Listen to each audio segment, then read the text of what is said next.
And to this day, I still appreciate you coming up to me and talking to me that day. Yeah. It all started because you talked to me. Oh, let me tell y'all that story because I haven't really told you. This is the weightlifting geek, the intersection of technology and technique, and the home of the 3, 2, 1 Geek Squad. I love it. Yo. I love it. This I'm is about stuff. to put 800 up there. There you go. We hype now. Mondays and Fridays we upload a weightlifting video. Tuesdays we upload a technology video. Check out our social media. Check out our Amazon affiliate links. Let's get to the workout.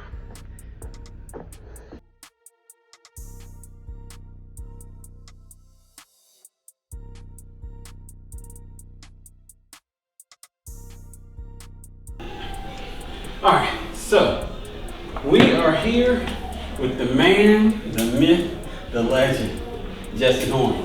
So I just wanted you guys to get to know Jesse, the kind of person he is, just a little bit about him, some of his accomplishments, just so you'll kind of understand some of the conversation that happens and why some of the tips that Jesse gives me make so much sense, especially in conjunction with Taylor's programming. So just tell us a little bit about you, Jesse. I'm just a small guy from a small town, still little things. I hear you, bro. I hear you. That's about it.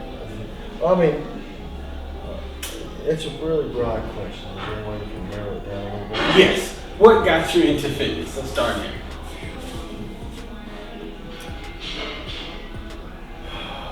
It's not pretty. If you want to know the dark side of it. Okay. Well, I'm from Greensboro. Okay. So, really, in the neighborhoods I grew up, I got bullied a lot. Mm-hmm. In order to play with other kids, normally I would have to fight to play. Okay. So, win, lose, or draw, I get to play basketball now. Okay. Or I get to play football now. Okay. And so I would fight almost every day to do that. And I would say that really, at the time, it didn't really spark the idea of, oh, let's go to the gym. It sparked the idea of, okay, I'm tired of getting beat down, bloody nose and black eye. It's time for me to get stronger. This is again 12, 13, 14 years old. I started doing push-ups and sit-ups, and before you know it, I was fighting those kids back. And all I wanted to do was play basketball. Yeah. Or play football, whatever that may be. So eventually this led to us moving, which we went through a financial struggle with this happened. We were homeless. Me and my brother, my mom. We ended up staying in a hotel or whatever the cheap one is. Hotel, I don't know. Yeah. It's a hotel, right? Motel. We lived in. It's called a Red Roof Inn. Yeah. We lived in one of those in Kernersville for about 2 years. And Okay. This was during 2008. So. Okay. This, I'm pretty sure. No, excuse me. This was before 2008. This was like 2006, 2007. Okay. Right before the house market crashed, but it was getting bad. You probably remember what I'm talking about. And, well, my mom got off her feet, and that drive to do better, to stop being picked on, was really a huge factor in my life, in the sense of during that time, I would work. And in the same sense of the weight room here, I took pride in what I do, even if it was flipping burgers or in that sense, all I was doing was picking up cans and trash. But I wanted to beat everyone else. And so I helped my mom. We moved to Morganton, North Carolina. We lived in the government housing. And from there, my 7th grade year was the first year I moved in there. I was in ISS or OSS for 149 days. It was 180 days in a year. And the reason why, in my opinion, thinking back on it, I was still in that fight mode. I was just fighting everybody. And it's hard to get out of that mode when you have that skill. Yeah. And so sports really straighten the path. Okay. Now, I never had a father figure, so Uh-huh. the coaches, the Yeah. weightlifting coaches, that was my father figure. Okay. And I remember the first time I ever maxed out on bench press was 115 pounds. Okay. I was going in 8th grade. Okay. And I squatted 205 pounds, extremely high, but Uh-huh. at the time I attempted to squat. Uh-huh. At the end of the year, I benched 185 pounds. Nice. And I squatted, I think, 260 something. Uh-huh. This was my 8th grade year, so and I don't know how middle school football is here or high school football. That was the last year of middle school football, so then I went into high school as a sophomore, excuse me, as a freshman. That's where I met Coach Watson, and I, at a young age, realized the better I do in the weight room, the higher chance I have of playing. Oh. It wasn't even that I had the mindset of, oh, it's going to get me better. Yeah. All I knew was Just connection. the connection was if I do good here, it gets me out here. Uh-huh. If I take this same anger and Uh-huh. just ruthlessness Uh-huh. here and put it here and just mess up rich kids, Uh-huh. I get to be on the field and play. That's Yeah. all I want. Uh-huh. Yeah, Play football. play football. But I wrestled too, and I ran track, and I was very obsessed at a very young age to win. Okay. And to this day, it still bothers me when I lose, Yeah. which I just say I learned. Uh-huh. I However, like that, though. yeah, I don't lose, I just learn. Uh-huh. With that said, when I went to high school, I didn't start, but I was on the varsity team as a freshman just because I didn't care Yeah. about getting hit. And that's the only, I was on special teams. Okay. And I know most people know about high school football. It's going to be a lot of lifting, a lot of developing of your body, a lot of developing of your skills, your mindset. And from that day on, all I knew was how it worked. Yeah. That's all I know. Yeah. And to this day, I still struggle with that, which I'll get back to that point later.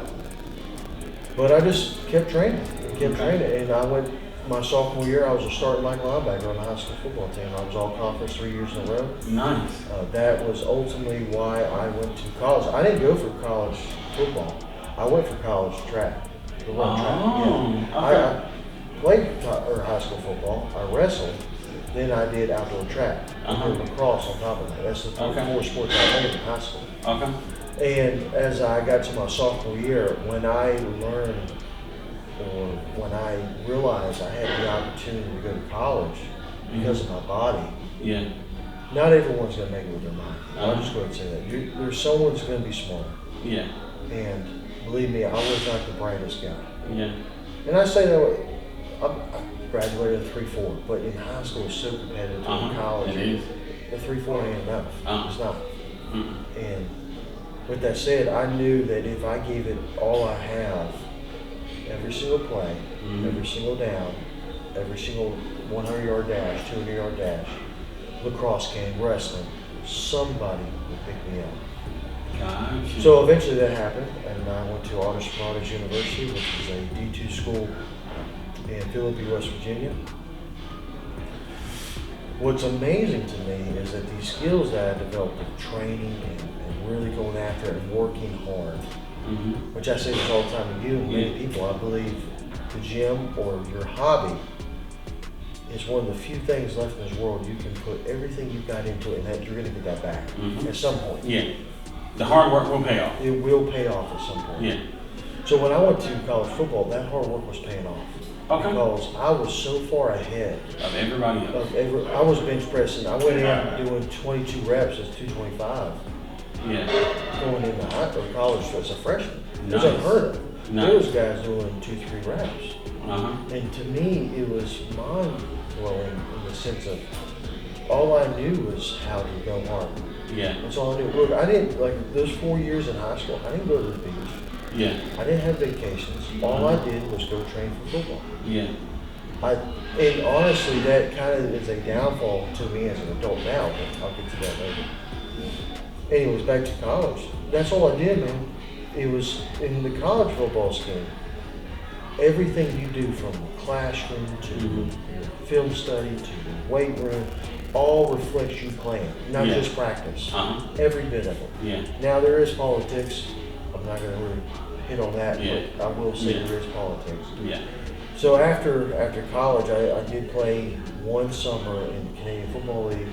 Oh wow, okay. It did not work out in the sense of they take 52% of your income. I was there for the practice squad, so I wasn't making much. I think I was bringing in about $19,000 a year. Uh-huh. I can't remember that.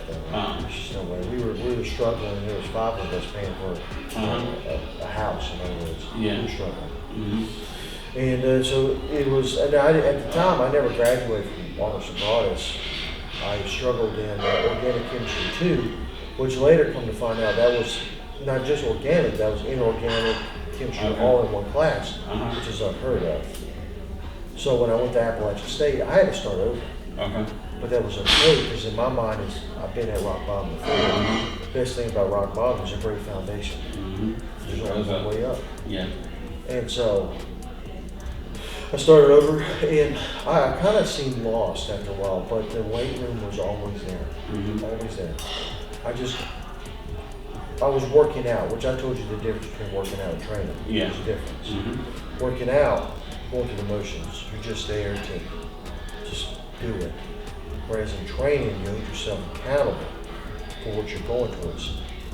If I want to lose 30 pounds, I'm training. If I want to get ready for this competition, I'm training. If I want to sit here and develop a mindset so I can push myself harder, I'm training. It's a whole different mindset. And with that said, that developed my mindset to keep saying it, keep doing it. Because everything I say to myself, even in my mind, is how I reflect on myself. Yeah. I used to be really hard on myself. Now I'm more, you got this. Keep going. You can do it. Keep pushing. You can do it. Yeah. Those little things, man, they really do develop your mind. Yeah. Now, that's where the weight room came in, and I realized I was a little bit stronger than other people. They had a powerlifting meet at App State, and it was just a push-pull, which is bench press deadlift. And I won first place. Nice. It's first meet I've ever done. And it wasn't even official, but I got stung. It was done. It was over. After that, that's what I went after. I still graduated from Appalachian State and so did molecular biology and biochemistry. And I still pursued training. And to this day, I still train to the same intensity that I did back then. And as I went along, I realized as a college student, you know how to do your research and you learn from others. Which I've been very blessed to learn from older guys, like guys that are in their 80s and their 70s that have world records. Yeah. And they pass this simple knowledge down that are so big of pieces that if you don't have it, it'll all crumble down. So, and other than that, I'm still obsessed with it. Today I got 3 hours of sleep and here I am still training. And there's no excuse to me in the sense of people there's someone out there doing more than I am with half of what I have. And I can't wait to meet that guy because I want to know if I can stand toe to toe with him. Yeah. You probably hear it all the time. Yeah. There's someone always better than you, someone always bigger. I want to meet him and I want to know, can I stand toe to toe with this guy? I want to know. And that's the mindset. That's my mindset. I cannot wait to meet that guy. Yeah. Because I want to, even if I lose, I want to know I gave everything I had. Yeah. And I can walk away knowing I did the very best I can. Yeah. It's okay. Yeah. But, that's pretty much my lifting career. Okay. Now, you mentioned the first meet that you won. If you had to guess, how many meets do you think you've been in? Just powerlifting or strongman and powerlifting? Strongman and powerlifting. Probably around 30. That's good stuff. That's good stuff. 30 meets. Yeah. Not all being full power, some just being bench press only, some being just deadlift only, some being push pull, some being full power. And then the strongman, some of them being a sanctioned meet, some of them being unsanctioned, some of them for cash, some of them for not, some for fundraisers, stuff like that. So I would say about around 30 meets, probably 26 to 28. Okay. Yeah. That's what's up. That's what's up. And that's why some of the things that Jesse says are simplistically simple but profound at the same time. And it's the things that he's learned along the way from other people. And that's why I'm so excited to have this channel, because these are the tips that you would never learn. But I want you to be able to have these tips, because these tips, they help. What up? We got Taylor in the house. Yes, sir. You get some blood flowing in his shoulder. That's what's up. Shoulder press and squat bar. There you go. And the bad part is, the more I did, the better, the smoother it got. I was like, okay, I know what needs to be done now. Once I get in the cup, all of this to get that stagnant blood back up to it. And I got the compression Wednesday, and we're going to Raleigh Wednesday. We do the full body cryo, and then get in the squeeze and press on my arms and legs and the kinetic thing. I'll get all that cup next week, if not Thursday or Friday. That's what's up. So That's what's up. you got to get out of that thing right there. Yeah, you're right. But I understand what I mean, all the footage, so Yeah, I really won't say too much tonight. Yeah. But you got to get out of that now. Well, that was just practice. yeah, Now you're gonna make some real food. yeah. We're gonna make some games, that's for sure. That's for sure. And John Hack just totaled 2,400. Yes. Dan Dale 2,600, but Dan Dale's a super heavyweight. Yeah, Dan Bell. John Hack's 198. Yeah, see what I'm saying? But see, now granted, there's a 100-pound weight difference. But John Hack, Chad Pinson, Joey Sullivan, all them guys are, they're pushing like Zach had one of the strongest showings, but he placed like 6th overall because of all these 198 guys that are freaking. Zach's my good friend. okay. We talk. Hopefully. Probably once. Oh, he's coming down. He's planning on coming down. So. Now you want to see some weight moved in? Yeah, He's gonna make me and Jesse look small. I believe. Like we don't have to open both doors for him to get in. Good gracious. And he's like what, 20? Well, I'm 27. He's 27. We're Yeah. same age. Okay. Yeah. That's what's up. Yeah. We're gonna have to buy another bench because he won't fit on ours. Hard worker, man. Blue collar worker. You know, that's the thing too about him. Yeah. Oh yeah. Him and like Dan Bell. That's why I respect those guys, because they work for them. Yeah. And they're the best in the world. Well, honestly, I respect Dan Green too, though, because Yeah, he runs a full gym. Yep. He personal trains from 5:30 in the morning to like 10 o'clock at night, Yep. all day, every day. In other words, he works for them. Yeah, exactly. And so, Zach's an electrician. Construction wow. electrician. Okay. Yeah, he's out there on the construction site, putting in wires. Mm-hmm. Doing the heavy stuff. And then he worked this last meet, that ghost meet, he was working third shift for 4 Yeah. months, went into the meet. Mm. There's no, at the end of the day, it's all about how bad you want it. There's no excuse, man. Mm-hmm. There's none. And that's what I live by. Look, man, you got about 10, 15 seconds to feel sorry for yourself, then it's time to figure it out. Yeah. And so, that's about it. I got you. Especially as being men in this world we live in, Yeah. Well, we have to be able to just knock it out. that's what he did the other night. I was in my head about this. Mm-hmm. He kept insisting taking me there. We didn't even talk about the gym up there. Mm-hmm. The tour. Oh yeah. That, I ain't gonna lie to you. I came in here Saturday and blasted 700 for 2. Mm-hmm. I got a squat tomorrow night, granted. I'll have everybody else in here, so I feel I might have to get like 9 people around it for me to feel safe, because Jesse won't be behind me. But hopefully you get all your stuff back, man. Yeah. I saw it this morning. I meant to text you this morning, and Yeah. so Yeah. I'm gonna go eat some of the soup. All right, bro. All right, bud. Enjoyed it. Oh yeah. And you lifting this Wednesday? Just let me know. Okay. I'll make the adjustments. Okay. Sounds good, bro. All right. See you. So, what would be some advice that you would give somebody that wants to start lifting? Why? Why do you do it? Yeah. That's it. Yeah. What's your why?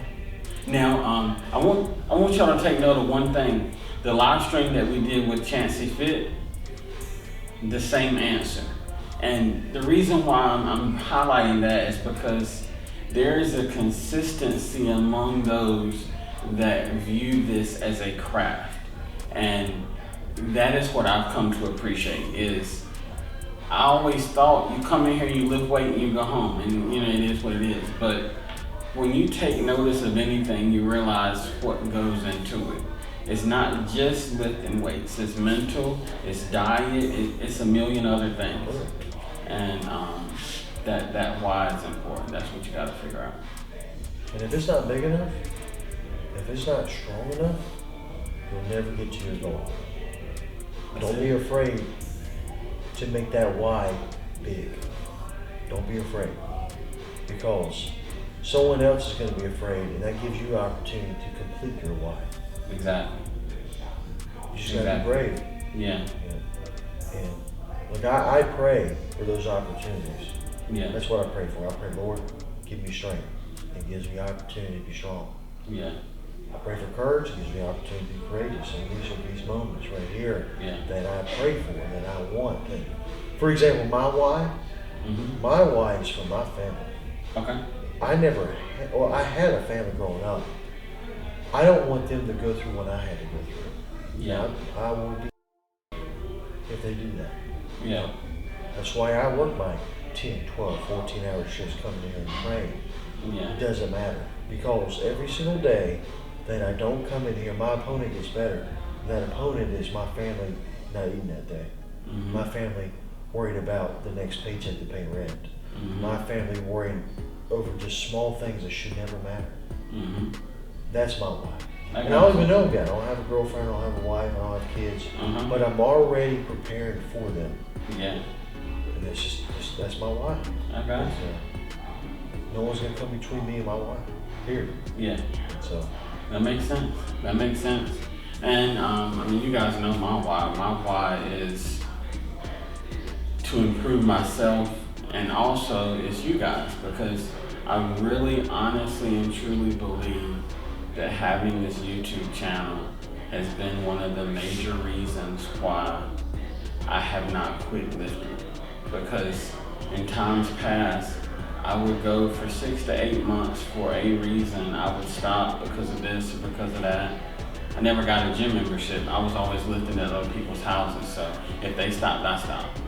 But having this channel, I've taken the step of having a membership. And now I know Jesse, and now I know Taylor, and I've got Ted, and then you guys and your comments. All of these things motivate me to keep going and to show you my failures. Because let's be real, we all fail. You gotta feel your way to success. That's it. That's it. You know, the best thing that I've noticed from you is you, every single day, you're growing a little bit more confidence, a little bit more. Yeah. More I see you take that more risk, bigger risk. In business, the bigger the risk, the bigger the reward. Yeah. And we have calculated risk in our life. We have just minimal risk, we have major risk. Mm-hmm. But I see you getting confident and leaning towards pushing yourself, which in turn, that confidence it reflects in life, man. Yeah. Everything you do at work, in your family, in your household, with your family, when you go out and you take your son to do this, he's seen confidence. Yeah. It all comes from something that's just inadequate object. That's all it is. Yeah. And it's amazing. Well, and it's funny you say that, because I mentioned it to you guys before.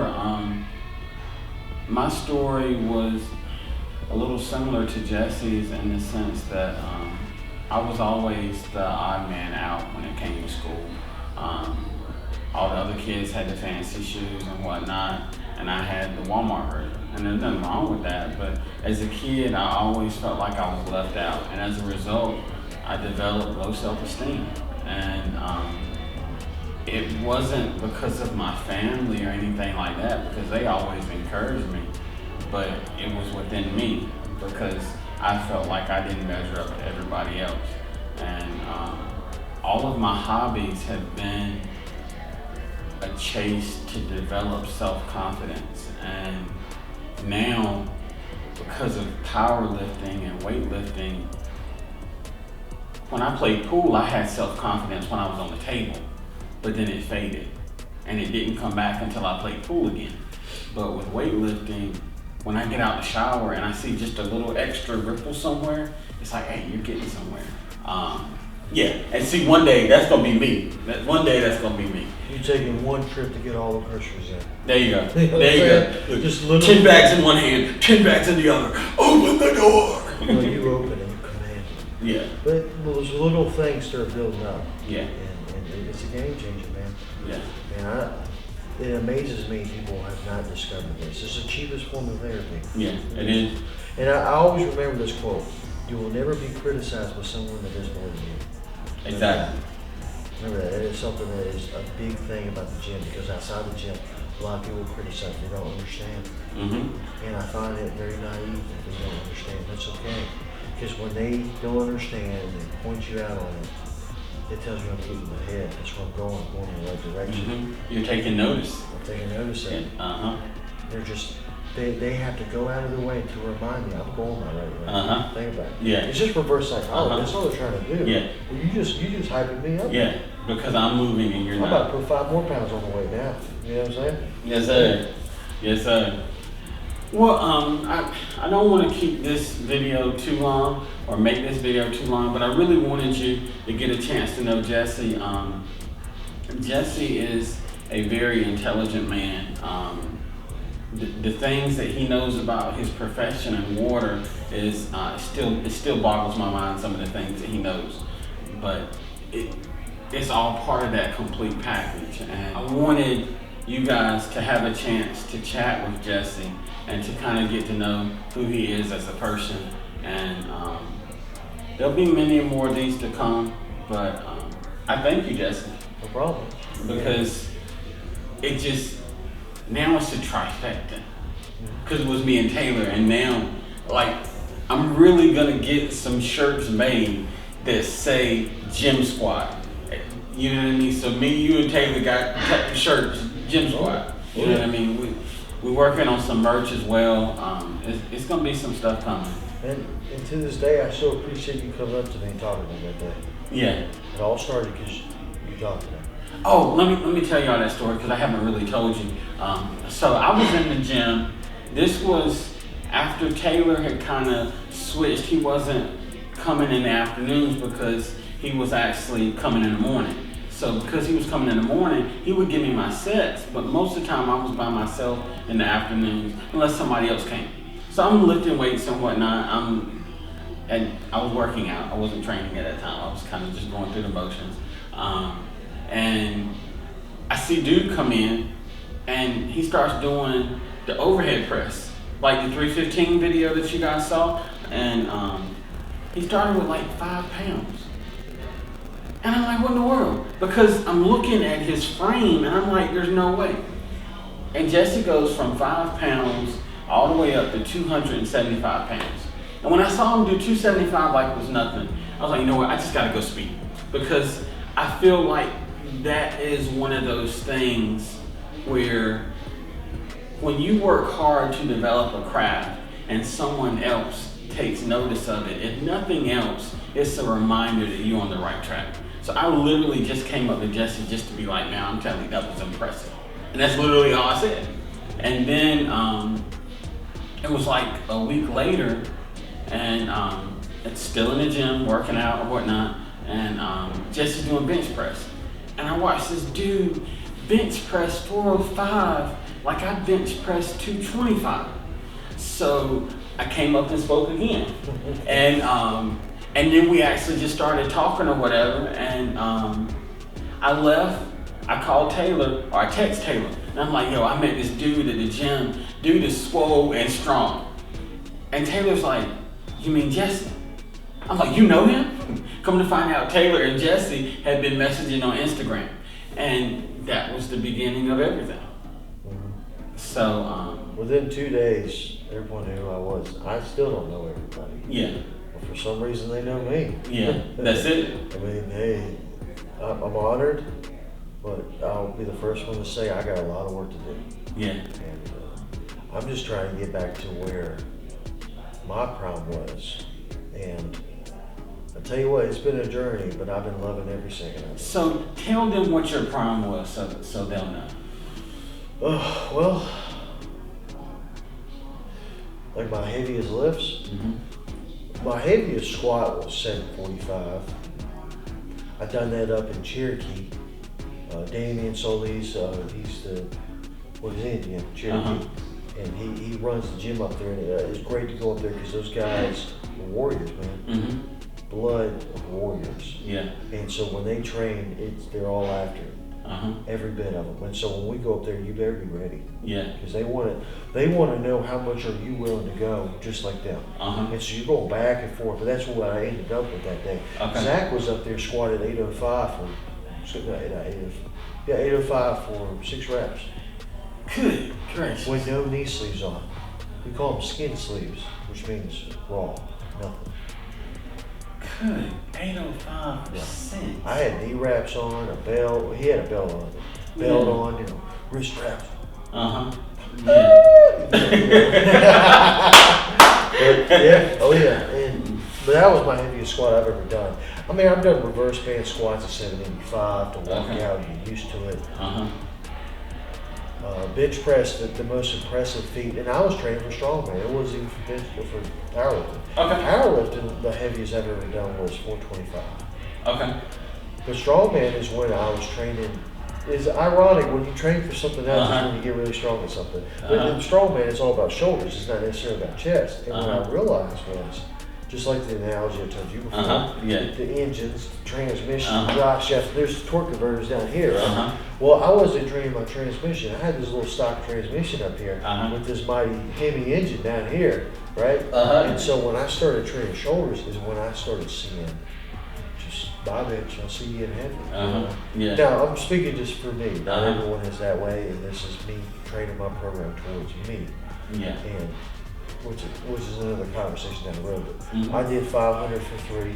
Nice. That was with the shoulder saver, but we were working on triceps. But still, I came down with 500. Which you see me do 430 here for 5. Yes, you did do 4. Was it 430? Was it 435?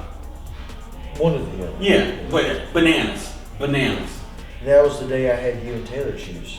Yeah. And then I said, disappointment. Yeah. And so in which I'm in my new block now. I'm working towards heavier numbers, even heavier. And but then deadlift, the most I've ever done was 735. So my goal right now, my drive is I've been wanting to squat 800 pounds for many years now. And I think 800 pounds is the mark where you become a god among men. That's a feat. That's a feat that very few men have ever done. And unfortunately, Instagram shows all these strong people, and it's almost as if everyone out there squats 800 pounds. Believe me, that is not true. If you find somebody that benches 275, 315, that's a strong person. You find somebody that can squat 500, that is a strong person. Period. And I'm not going to take that away from them. People train their whole life for 500 pounds. So, and then I already said deadlift, but most of my more impressive feats, in my opinion, were from strongman, where I log pressed 320. Good gracious. And to me, that's really in the world of strongman for a heavyweight. That's not much. These guys are doing 400 pounds. However, as a beginner, and I've only done 3 strongman meets, and that was by my 3rd one. I've already doing 320. Nice. And I was going against the super heavyweights. All the guys in my weight class are already beat out. So, and to me, even though I was the only, I could quit and won the class. I already won. But this guy was the last one of super heavyweight, so I thought, well, let's go. I'm gonna stand toe to toe with you, boy. I'll be your Huckleberry. But I mean, it's like when it comes to stones, I did a 300-pound stone for 6 reps in 1 minute on a 54-inch platform. Good gracious. That's moving. That's a stone every 10 seconds. That's from the ground, picking it up, putting it over a bar, and then push it back. That's moving. I did 475-pound deadlift on wagon wheel deadlift on axle bar. Did it for 21 reps in 60 seconds. Good gracious. That's moving. And so these feats of strength right there, that's where I tell people,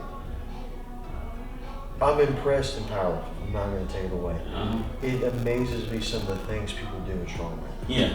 And when I got into the game, that's when lifting did not only become serious, but it was fun. It's different.